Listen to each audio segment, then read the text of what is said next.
Assalamualaikum warahmatullahi wabarakatuh.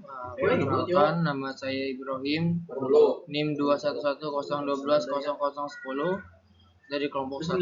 Nah, di sini saya ingin menjelaskan tugas asesmen 1 Technopreneurship. Oke, pertanyaan yang pertama yaitu kapan desain sprint dibutuhkan dalam inovasi produk digital? Apa yang membedakan desain sprint dengan desain thinking? Dan yang ketiga, berikan contohnya. Oke, jawaban yang pertama yaitu metode desain sprint dibutuhkan ketika memecahkan tantangan besar dengan cepat, menciptakan produk baru dan meningkatkan yang sudah ada dengan proses iterasi sehingga bisa memangkas waktu dari berbulan-bulan menjadi beberapa hari saja. Selanjutnya yaitu perbedaan desain sprint dan desain thinking. Nah, di sini di bagian desain sprint ini tim creativity-nya setiap sisi didirikan dari hasil pemikiran individu yang kreatif. Nah, sedangkan dari desain thinking yaitu ide berasal dari hasil sharing, yaitu dari hasil tim atau berkelompok. Nah, yang kedua ada learning by prototyping. Nah, di desain sprint ini, solusi ini tampaknya jauh lebih konkret, seolah-olah bertujuan untuk mensimulasikan prototipe kerja. Nah, sedangkan di desain thinking bedanya yaitu prototipe kadang-kadang hanya menjadi roadmap saja. Yang selanjutnya ada user contribution. Nah, di desain sprint ini user contribution-nya itu berasal dari tantangan internal perusahaan. Nah, sedangkan dari desain thinking berasal dari keinginan untuk melihat kebutuhan yang dihadapi oleh pengguna. Selanjutnya ada proses dinamis. Nah, proses dinamis dari desain sprint ini cenderung lebih pendek dibandingkan dengan desain thinking yang durasinya lebih panjang. Oke, lanjut. Nah, di sini ada contoh hasil dari desain sprint. Nah, ini adalah British Museum. Nah, lewat suatu riset, tim desain sprint menemukan fakta bahwa pengunjung website British Museum tak menggunakan situsnya sebagai referensi untuk merencanakan kunjungan secara fisik ke museum. Dengan kata lain, tak ada aksi apapun setelah membuka website. Masalah lain yaitu terkait komunikasi beda bahasa antara pengunjung dan staf yang bekerja.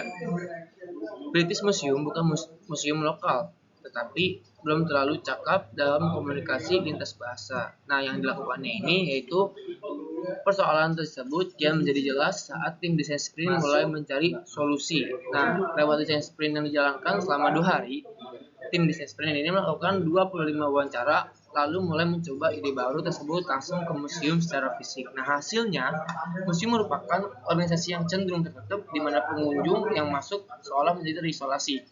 Menerapkan pendekatan berbasis desain sprint bisa memecah batasan tradisional dan mendemonstrasikan kolaborasi dari beberapa disiplin ilmu. Nah, dengan mengatasi masalah tersebut, hasilnya berupa peningkatan pengunjung. Bahkan museum berencana menggelar desain sprint secara reguler di tiap kuartal. Pada tiap desain sprint yang dijalankan, target yang dicadangkan akan selalu berbeda dengan fokus peningkatan pengunjung.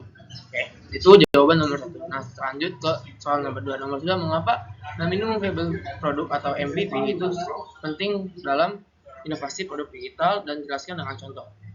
Oke, nah di sini mengapa sih MVP, minimum viable product, itu sangat penting? Nah, MVP sangat penting bagi suatu inovasi produk digital karena tujuan dari MVP adalah mengetahui apakah produk kita ini akan diterima oleh masyarakat atau tidak. Nah, tugas MVP adalah menguji dan kemudian membentuk produk tersebut supaya bisa diterima masyarakat dan minimalisir risiko kegagalan. Nah, contohnya yaitu ada di Airbnb. Nah, awalnya founder startup BNB ini sama sekali tidak memiliki modal untuk mendirikan bisnisnya sendiri. Mereka lalu menggunakan apartemen milik sendiri untuk mewujudkan ide penawaran pasar jangka pendek, yakni penyewaan rumah online secara peer-to-peer. Mereka membuat situs seminimalis mungkin dan mempublikasikan foto dan rincian lainnya tentang properti tersebut. Pelanggan segera berdatangan begitu situs tersebut diluncurkan. Nah, itu untuk jawaban nomor 2. Nah, lanjutnya ke pertanyaan nomor 3. Nah, jelaskan proses map dalam desain sprint dan contoh proyek kelas yang telah dilakukan di tiap kelompok. Oke, nah, apa sih proses map itu? Proses map. Nah, proses map dalam desain sprint adalah proses di mana kita mengumpulkan, memetakan masalah dan menyamakan sebuah persepsi terhadap suatu pembahasan produk kita yang nantinya akan disortir bagian apa saja yang menjadi pusat permasalahannya sehingga bisa terpecahkan suatu permasalahan.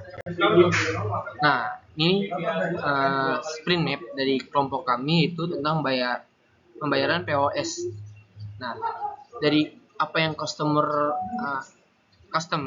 ini mencari tempat tujuan, yaitu memilih tenan atau warung makan, terus bisa milih makanan atau minuman dan langsung beli atau bayar makanan dan minuman itu di tempat duduknya, tidak perlu ke kasir. Terus di tenannya ini input informasi makanan dan minuman. Nah, sedangkan di admin ini membantu lengkapi informasi dari tenan. Nah, dari admin ini membantu lengkapi informasi dari tenan dan langsung diarahkan untuk customer. Nah, mungkin cukup sekian presentasi tugas asesmen 1 teknik resep dari saya. Kurang lebihnya mohon maaf. Wabillahi taufiq wal hidayah. Assalamualaikum warahmatullahi wabarakatuh.